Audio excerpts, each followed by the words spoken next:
পরিসংখ্যানতে আমরা এক নাম্বারও মিস করতে চাই না। সঠিক নিয়মে আমরা সবগুলো শিখতে চাই এবং ক্লাসটা কিন্তু 1 ঘন্টার বেশি হবে না।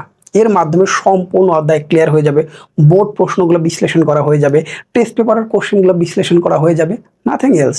এক্সাম হলে তুমি ডমিনেট করবে ইনশাল্লাহ। তো চলো মূল ক্লাসটি স্টার্ট করি। আগেই বলেছি পরিসংখ্যানে আমরা 1 নাম্বার মিস করতে চাই না। তাহলে সেই ক্ষেত্রে আমাদের প্রথম টার্গেট হবে কোন প্রশ্নগুলো আমরা সিলেক্ট করব। মাত্র 5টা প্রশ্ন, তুমি দেখতেই পাচ্ছ। সংক্ষিপ্ত প্রশ্ন আমরা এই 6টা প্র্যাকটিস করব। সংক্ষিপ্ত প্রশ্নে 1 নাম্বারে দেওয়া হয়েছে কোন শ্রেণীর সর্বোচ্চ মান যদি হয় 95, পরিসর যদি 64 হয় তাহলে সর্বনিম্ন মান কত। আমাদের সংক্ষিপ্ত প্রশ্ন 50টা নিয়ে একটা ক্লাস দিয়েছি, সেই ক্লাস আমি এই অঙ্কটা করিয়ে দিয়েছি। যারা ক্লাসটি এখনো দেখোনি অবশ্যই দেখে নিবে, কারণ 50টা সংক্ষিপ্ত প্রশ্ন মানে এসকিউ আমি ক্লাস নিয়েছি তোমাদের জন্য। তাহলে পরীক্ষায় কিন্তু সর্বনিম্ন মানটা দিবে, সর্বোচ্চ মানটা আবার চাইতে পারে, সমস্যা নাই তো। সেম নিয়মিত আমরা করব, তাই নয় কি? আচ্ছা, তারপরে যে কোশ্চেনটা, এই উপাত্তগুলো থেকে মধ্যক নির্ণয় করতে হবে। খুবই গুরুত্বপূর্ণ একটা প্রশ্ন, মধ্যক নির্ণয় করো। সৃজনশীল কয়ের জন্য খুবই গুরুত্বপূর্ণ। সংক্ষিপ্ত প্রশ্ন আকারে এই কোশ্চেনটা এই বছর দেওয়ার সম্ভাবনা সবচেয়ে বেশি, কোন একটা বোর্ডে অবশ্যই আসবে। এরপর আছে কি কেন্দ্রীয় প্রবণতা। সৃজনশীল প্রশ্ন কয়ের জন্য ইম্পর্টেন্ট, পাশাপাশি হচ্ছে সংক্ষিপ্ত প্রশ্নের জন্য। এরপরে বিচ্ছিন্ন এবং অবিচ্ছিন্ন চলক, প্রত্যেকটার উত্তর আমি লিখে দিয়েছি। প্রচলিত অর্থ সহ প্রচলক নির্ণয়ের সূত্র এবং লাস্ট আর একটা কোশ্চেন 10 থেকে 37 পর্যন্ত। এখানে 1 থেকে 30 পর্যন্ত হতে পারে, 50 থেকে 100 পর্যন্ত হতে পারে, যেটাই হোক না কেন মৌলিক সংখ্যাগুলোর মধ্যক বা গড় নির্ণয় করো। এই 6টি প্রশ্ন সংক্ষিপ্ত প্রশ্ন এসকিউ এর জন্য। পাশাপাশি আমরা সৃজনশীল কয়ের জন্য এই কোশ্চেনগুলো শিখতে পারি। যেমন 1 নাম্বার কোশ্চেনটা সংক্ষিপ্ত প্রশ্ন পরিবর্তে এমসিকিউতে আসতে পারে, সৃজনশীল কতেও আসতে পারে, সমস্যা নাই তো, আমরা পারবো না? ওকে, তাহলে এই 6টা প্রশ্ন এখন তো আমরা প্র্যাকটিস করতে চাই। আমি আমার যে এসকিউ ক্লাসটি আছে মানে সংক্ষিপ্ত প্রশ্নে 50টা উত্তর করে দিয়েছি ব্যাখ্যা সহ, সেখানে আমি করে দিয়েছি, তোমরা অবশ্যই ক্লাসটি দেখে নিবা। আচ্ছা, আমরা এবার আসি হচ্ছে পরের যে ধাপটা, সেটা হচ্ছে সৃজনশীল কয়ের জন্য আরো কিছু প্রশ্ন আছে। সৃজনশীল করার জন্য আরো কিছু প্রশ্ন আছে, এই প্রশ্নগুলো আমরা মূল ক্লাসের মধ্যেই শেষ করে দেব, আলাদা করে শেখার প্রয়োজন নাই। প্রথম প্রশ্ন, প্রচুরক শ্রেণীর মধ্যমান। মধ্যমানের পরিবর্তে এখানে মধ্যবিন্দু চাইতে পারে, একই তো কথা। এরপরে মধ্যক শ্রেণীর মধ্যমান, মধ্যক শ্রেণী আমরা নির্ণয় করব, সেখান থেকে মধ্যমান বা মধ্যবিন্দু নির্ণয় করব। এরপরে মধ্যক প্রচুরক শ্রেণীর পূর্ববর্তী মানে আগেরটা, পরবর্তী শ্রেণীর মধ্যমান নির্ণয় করো। আমি যদি মধ্যক শ্রেণীর পারি তাহলে আগেরটার পারবো না কেন, পরেরটা কেন পারবো না, ঠিক কিনা? এরপর আসে কি প্রচুরক শ্রেণী থেকে F1 এবং F2 নির্ণয় করো। এখানে স্মল হবে। মধ্যক শ্রেণীর উচ্চ সীমা মানে উচ্চ মান এবং নিম্ন সীমা বা নিম্ন মান নির্ণয় করার কথা বলা হয়েছে। মধ্যক শ্রেণীর আগের শ্রেণী বা পরবর্তী শ্রেণীর ক্রমযোজিত গণসংখ্যাটা বের করার কথা বলা হয়েছে। শেষে ক্রমযোজিত গণসংখ্যা সারণী সৃজনশীল কয়ের জন্য আসতে পারে। আমরা মধ্যক নির্ণয় করার ক্ষেত্রে এটা করে থাকি। তাহলে এই প্রশ্নগুলো আমার সৃজনশীল কয়ের জন্য ইম্পর্টেন্ট, অবশ্যই লাগবে, রাইট? এখন আমাদের মূল যে অঙ্কগুলো আছে সেই অঙ্কগুলোর মধ্যে আমরা একটা মানে ফোকাস করতে চাই। সারণী থেকে নির্ণয় করতে আমাদের কি সংক্ষিপ্ত পদ্ধতিতে গড়, মধ্যক আর হচ্ছে প্রচুরক, এই তিনটা হচ্ছে আমাদের কেন্দ্রীয় প্রবণতা প্রধান অঙ্ক। সংক্ষিপ্ত পদ্ধতিতে গড়, গড় কত প্রকার, পরিসংখ্যান কাকে বলে, মাধ্যমিক উপাত্ত, প্রাথমিক উপাত্ত, বা এগুলো জানার প্রয়োজন নাই। এখন তুমি এক্সাম হলে যাচ্ছ, এইগুলো তোমাকে কেউ জিজ্ঞাসাও করবে না। আমি এক্সাম হলে ডমিনেট করতে চাই, আমি সেম কোশ্চেনগুলো চাই যে কোশ্চেনগুলো আমি পরীক্ষার খাতায় লিখবো, রাইট? প্রচুরক খুব একটা বেশি আসে না সৃজনশীল আকারে, সংক্ষিপ্ত প্রশ্ন আকারে আসতে পারে অথবা এমসিকিউতে আসতে পারে, সৃজনশীল কত দিতে পারে। কিন্তু 4 নাম্বারের জন্য সৃজনশীল ক্ষয় এবং গতের সম্ভাবনা খুবই কম, নাই বললেই চলে। এর জন্য গড় একটা প্রশ্নের মধ্যে থাকবেই, আর একটা প্রশ্নের মধ্যে মধ্যক থাকবে। দুটি প্রশ্ন আসবে না, একটার মধ্যে গড় থাকবে খ নাম্বারে, আর একটাই থাকবে হচ্ছে মধ্যক, একবার ফিক্সড। মোটামুটি মোটামুটি না, 99.99% হচ্ছে এই একটা সৃজনশীলের মধ্যে খ আর একটা সৃজনশীলের মধ্যে খ, মোটামুটি ফিক্সড, রাইট? এবার আসে হচ্ছে কি 2 নাম্বার স্টেপ, গণসংখ্যা বহুভুজ, অজীব লেখ এবং আয়ত লেখ। আয়ত লেখটা একেবারে ব্যাকডেটেড, পরীক্ষায় খুবই কম আসে, একেবারে রেয়ার, স্ক্যার্সলি, একেবারে রেয়ার, আসে না বললেই চলে। অতএব আয়ত লেখটা আমরা স্কিপও করতে পারি, প্রবলেম নাই। ক্লাস 6-এ, 7-এ, 8-এ, 9-এ, 10-এ আমরা আয়ত লেখ হয়তো কতবার শিখেছি, সমস্যা নেই, আমি আরেকবার হয়তো আমরা শিখাই দিব, প্রবলেম নাই। বাট উপরে যে দুটো, এই দুটাই হচ্ছে ফিক্সড, এটার সাথে এটা, এটার সাথে এটা আসবে। তাহলে মূল অঙ্কে আসি। টাইপ 1 আমরা কি বললাম, গড় মধ্য প্রচুরক। টাইপ 2 তে আমরা বললাম অজীব রেখা, গণসংখ্যা বহুভুজ, আর আছে আয়তে রেখা। ঠিক আমাদের অঙ্কের ক্ষেত্রে দুই টাইপের আছে, একটা হচ্ছে উপাত্ত দেয়া থাকে, এইরকম উপাত্তগুলো দেয়া থাকবে, সেখান থেকে আমাকে গণসংখ্যা সারণী আগে তৈরি করে দেন যাবতীয় অঙ্কগুলো করতে হবে। আর একটা হচ্ছে গণসংখ্যা সারণী দেয়া থাকে, যেখান থেকে আমরা করতে অভ্যস্ত, সবচেয়ে বেশি ওইটা আমরা করতে পছন্দ করি, সেইটা করতে হবে, রাইট।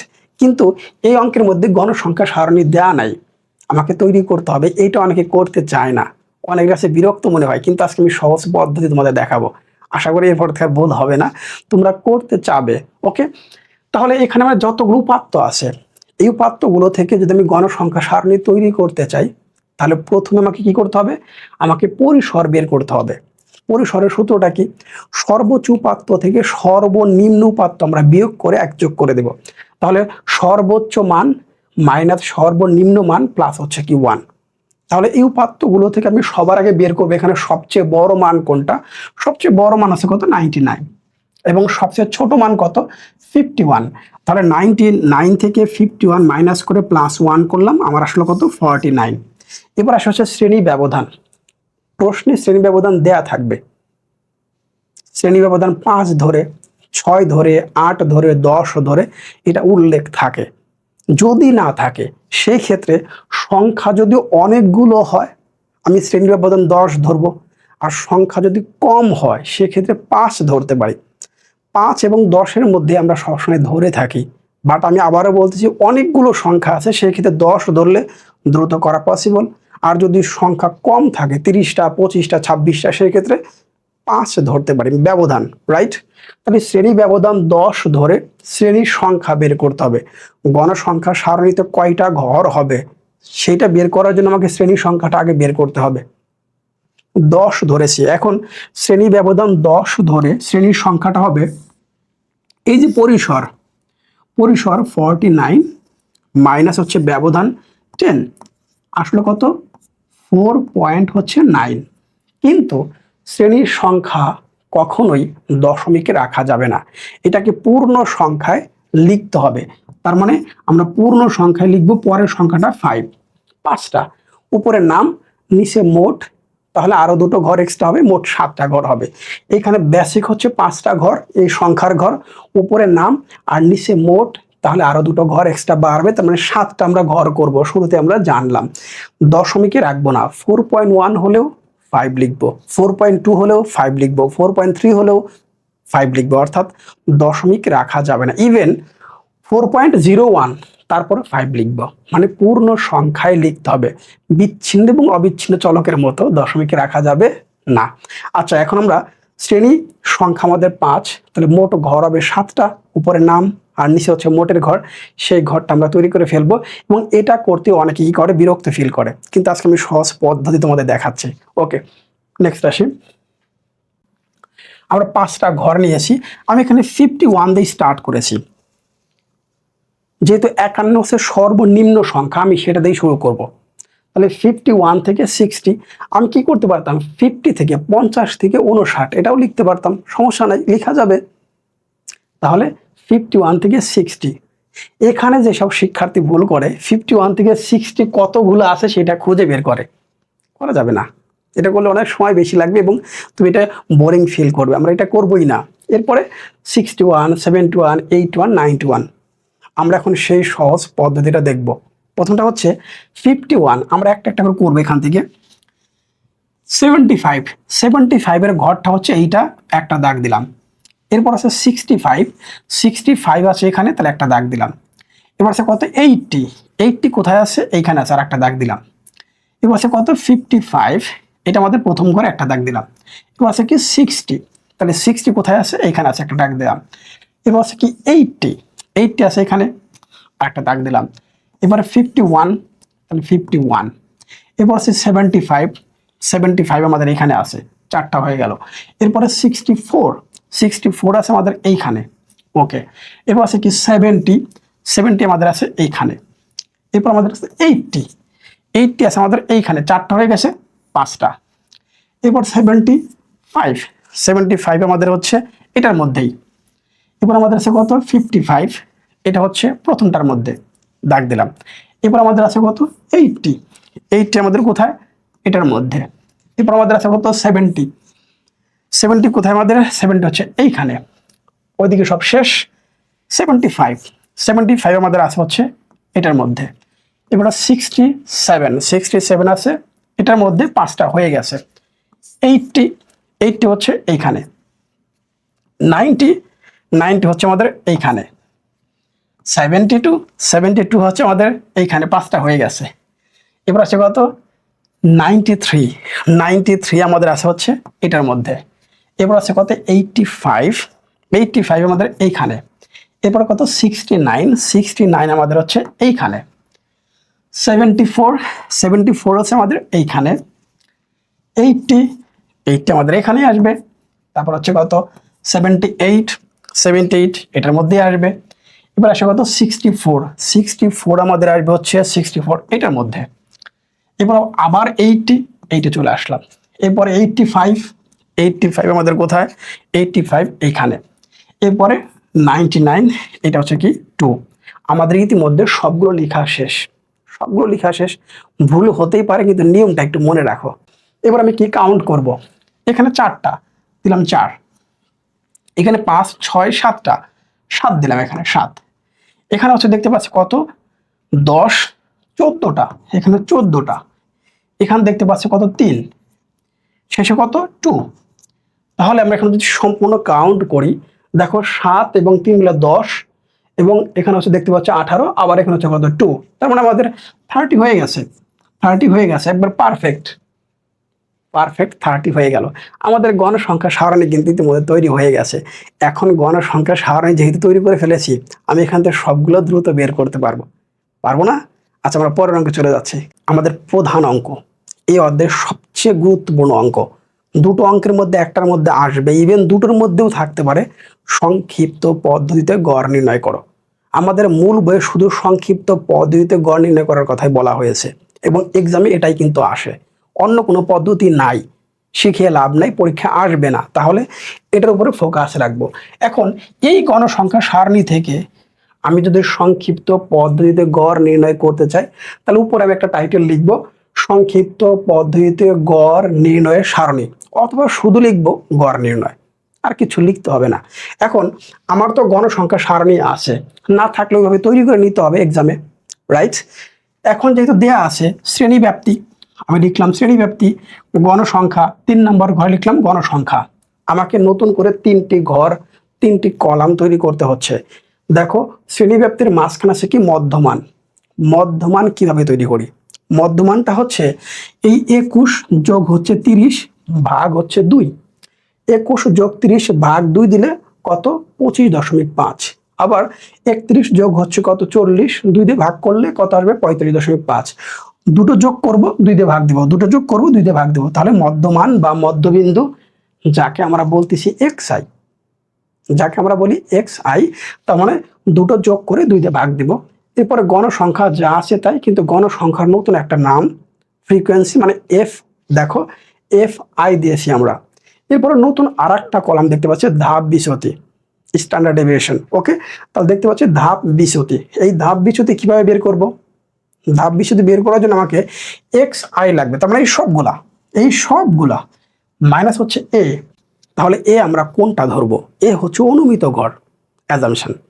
এ ধরার ক্ষেত্রে দুটো নিয়ম কিন্তু আছে, একটা হচ্ছে 1, 2, 3, 4, 5টা, এখানে তো 5টা ঘর, তাহলে মাঝখানে কি 15, তাহলে 15-এর সাথে এখানে দেখতে পাচ্ছি মধ্যমান হচ্ছে এইটা, তাহলে এটাকে আমরা এ ধরবো। মাঝখানে যেটা থাকবে সেটাকে আমরা এ ধরবো, এটা হচ্ছে প্রথম নিয়ম। আর সেকেন্ড নিয়মটা হচ্ছে কোনো কারণে মাঝখানে 2টা হলো, অর্থাৎ এখানে যদি আর একটা ঘর থাকতো, সেক্ষেত্রে 15 এবং 18-র মধ্যে 18 যেহেতু বড়, তার তখন এইটা হয়তো এ। কখন? যখন ঘর সংখ্যা সেম থাকবে, জোড় থাকবে।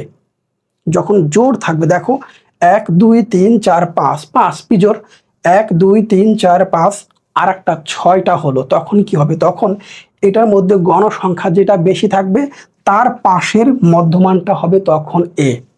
তার এ নিয়ে তার কোনো কনফিউশন নাই, রাইট? এবার আসে কি xi মাইনাস এ। আমি যেটা এ ধরেছি,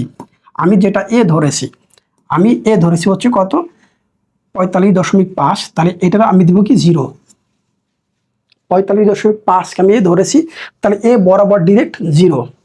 যদি আমি উপরে যাই তাহলে -1, -2, -3, -4, -5 চলে যাবে। নিচের দিকে আসি 1 2 3 4 5 6 7 8, সহজেই করব, দেখবই না কি হলো না হলো। যেহেতু আমি এ ধরেছি এটা 0, উপর দিকে চলে যাও -1 -2 -3 -4, নিচের দিকে আসো 1 2 3 4 5 6 7 প্লাস, তার মানে 0-র উপর দিয়ে গেলে -1 -2 -3 হবে, নিচের দিকে প্লাস আসবে 1 2 3 4। কেন এরকম আসে?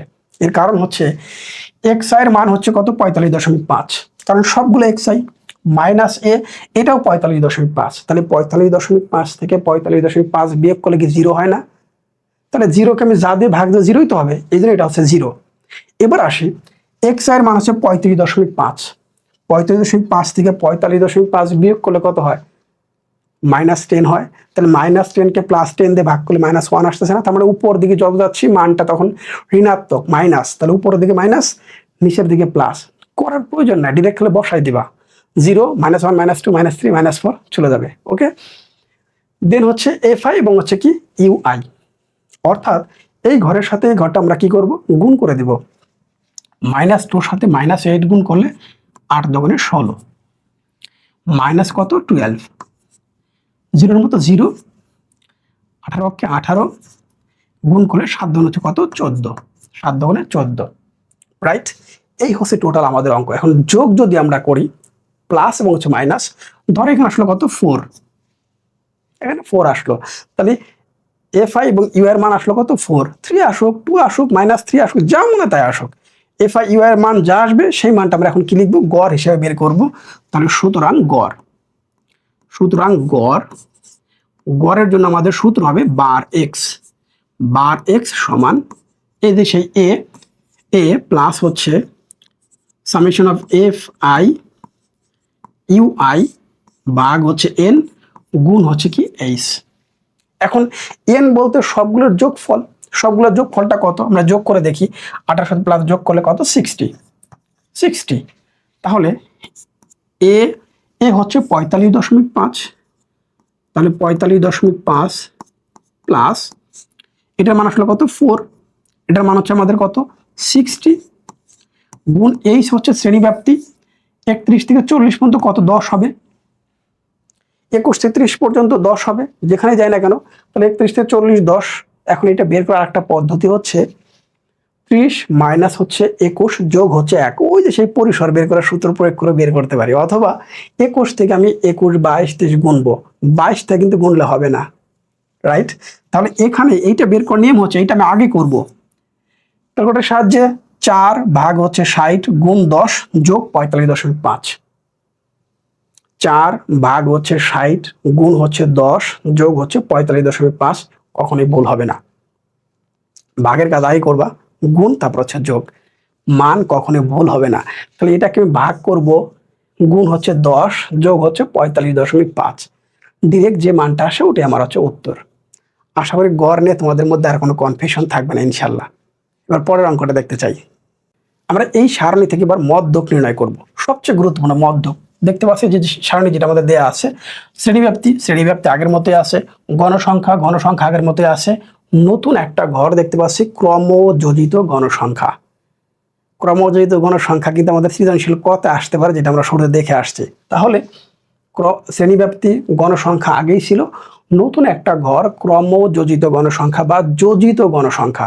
সেক্ষেত্রে নিয়মটা হচ্ছে 8-এর জন্য 8 যোগ করবো 12, 20 যোগ করবো হচ্ছে 15, 35 যোগ করবো হচ্ছে 18, যোগ করলে কত হবে 53, যোগ করলাম তাহলে কত আসবে 60।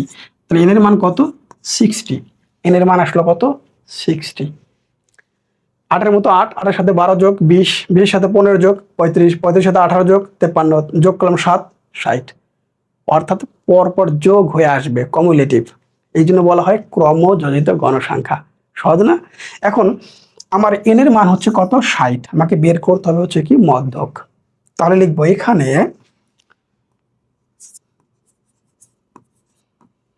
n বাই হচ্ছে 2 সমান 60 ভাগ হচ্ছে 2 সমান কত 30। তাহলে 30তম পদের মান 30তম পদের মান মধ্যক। 30 নম্বর পদের মান হচ্ছে মধ্যক। সুতরাং তাহলে মধ্যক শ্রেণী, সুতরাং মধ্যক শ্রেণী আমরা 30 নম্বর পদটা খুঁজে বের করব। 30 নম্বর পদটা আমাকে এখানে খুঁজে বের করতে হবে। 8, 8-এর পর হচ্ছে 20, এর পর 35। 20-এর পরে ডিরেক্ট যেহেতু 35, তাহলে এই 35-এর মধ্যে আমাদের 30 নম্বর পদটা নিহিত আছে, রাইট? তাহলে এই 35 দেখতে পাচ্ছি কোথায়? এই শ্রেণীতে 41 থেকে তাহলে 50, এটা হবে আমাদের জন্য মধ্যক শ্রেণী।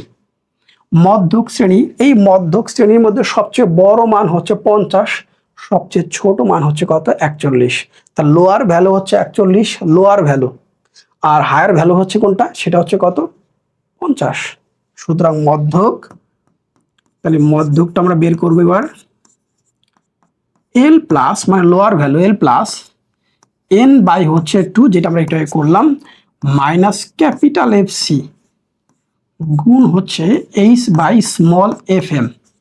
স্মল এফ এম এল মানে হচ্ছে lower value 41, 41 plus N by 2 আমাদের জন্য 30 মাইনাস এফ সি, এই সি বলতে ক মানে ক্রমযোজিত, মিল্ট আছে কিন্তু, এফ সি ক্রমযোজিত গণসংখ্যা 41 থেকে 50, এরপরে 15, এই 35, তাহলে এই 35 এফ সি হওয়ার কথা, কিন্তু সেটা হবে না, তার আগেরটা হবে। তাহলে এফ সিটা হবে 35 না, তার আগেরটা সব সময়।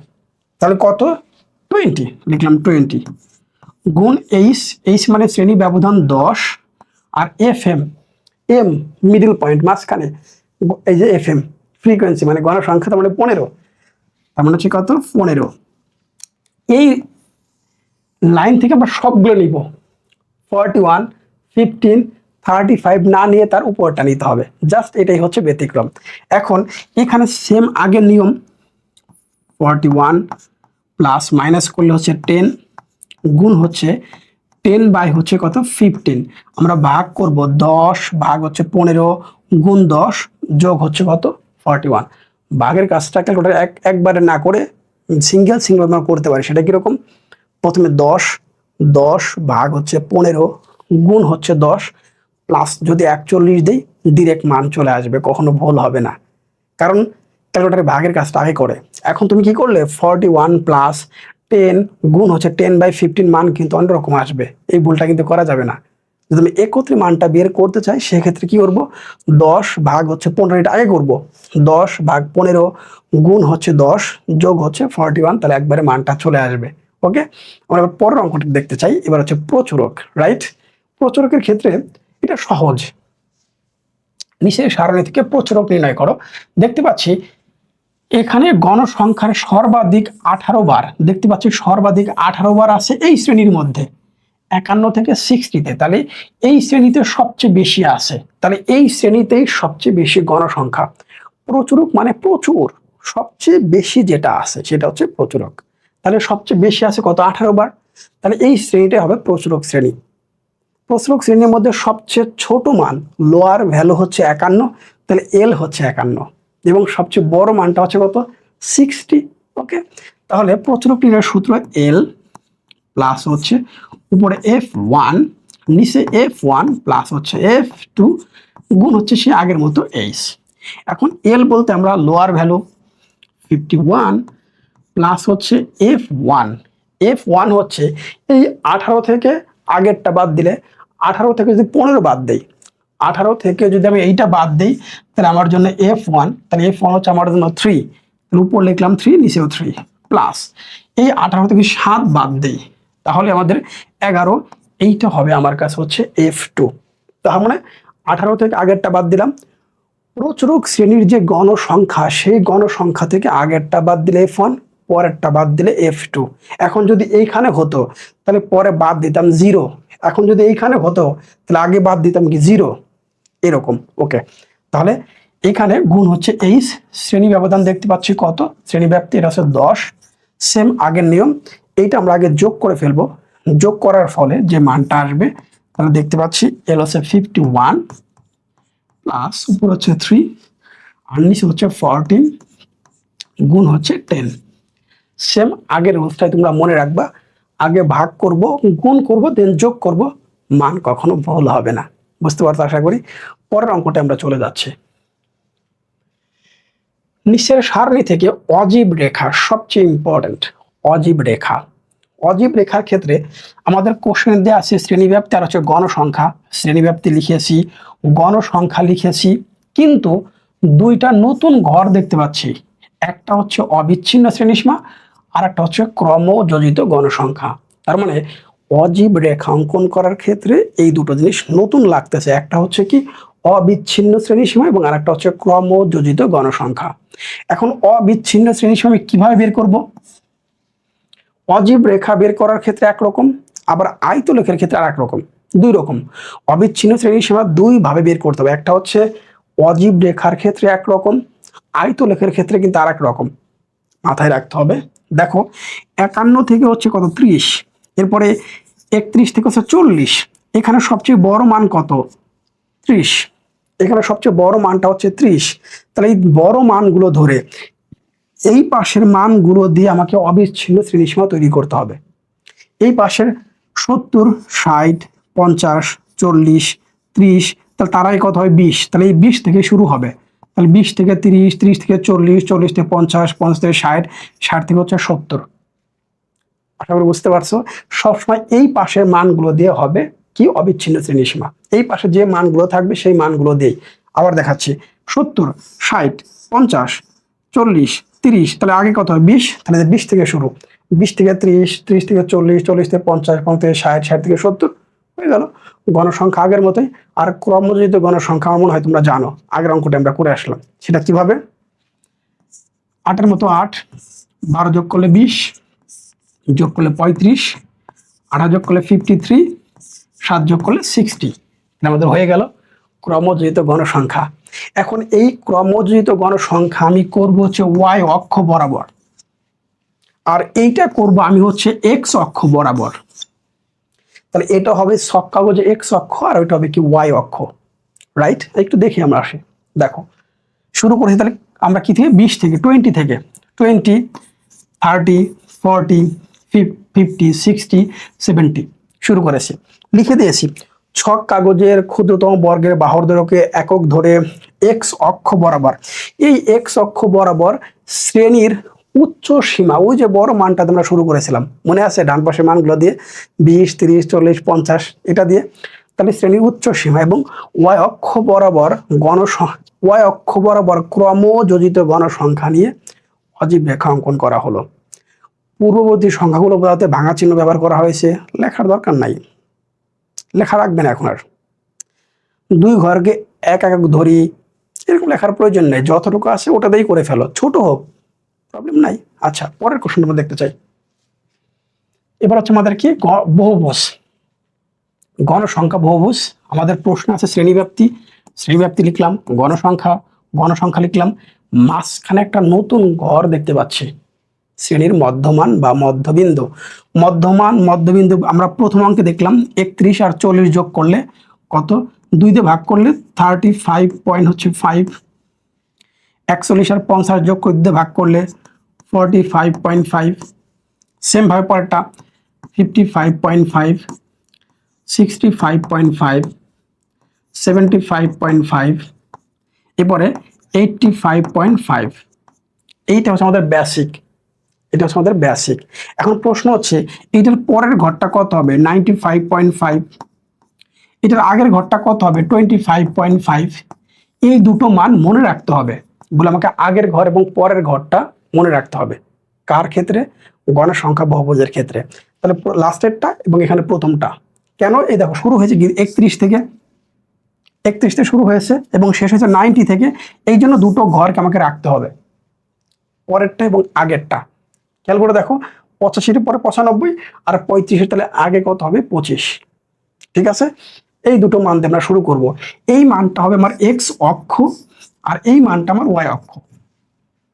তাহলে শ্রেণীর মধ্যমান এটা হবে আমার জন্য এক্স অক্ষ, আর গণসংখ্যাটা তো গণসংখ্যার মতোই আসবে, সেটা ওয়াই অক্ষ।